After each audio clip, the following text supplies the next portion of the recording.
পরিশ্রম অনুযায়ী খান। কারণটা কি? দেখা গেছে যে আমরা প্রত্যেকটা মানুষ তাদের প্রতিদিনের পরিশ্রম কিন্তু আলাদা। তাই তাদের যে ক্যালোরিটা দরকার হয় খাবারের মাধ্যমে সেটাও কিন্তু আলাদা, আলাদা। প্রত্যেকটা মানুষের ক্ষেত্রে কিন্তু আলাদা।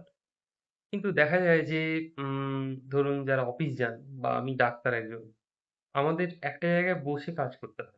সেখানে কিন্তু ফিজিক্যাল ওয়ার্ক কম হচ্ছে। ধরুন যিনি ১২ ঘন্টা ডিউটি করছেন, অফিস যাচ্ছেন সকাল ৯ টায়, রাত ৮ টায় ফিরছেন বা সন্ধ্যে ৬ টায়, যখনই হোক, তারা বসে কাজ করছেন, মেন্টাল ওয়ার্ক হচ্ছে।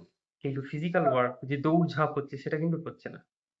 ক্ষেত্রেই হচ্ছে না। কিন্তু যাদের ক্ষেত্রে হচ্ছে না তাদের কিন্তু সেটা সেডেন্টারি ক্যাটেগরিতে পড়ছে।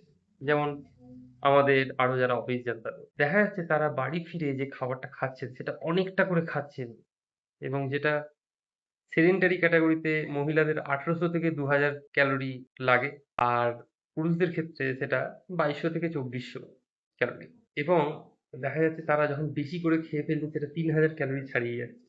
তাহলে পরিশ্রম অনুযায়ী যতটা খাওয়ার দরকার তার থেকে বেশি খেয়ে ফেলছে। এটা আমরা অনেকেই করি। তাই এই এক্সট্রা ক্যালোরি যেটা গেইন হচ্ছে এটাই কিন্তু ভবিষ্যতে বিভিন্ন ধরনের রোগ তৈরি করতে পারে। এখন তো ঘরে সুগার, প্রেশার, থাইরয়েড, কোলেস্টেরল যেটা ডিসলিপিডিমিয়া বলা হয়, তো এইগুলো কিন্তু বাড়বে। তাই পরিশ্রম অনুযায়ী খান, যতটা আপনার পরিশ্রম করছেন আপনি ততটা খান।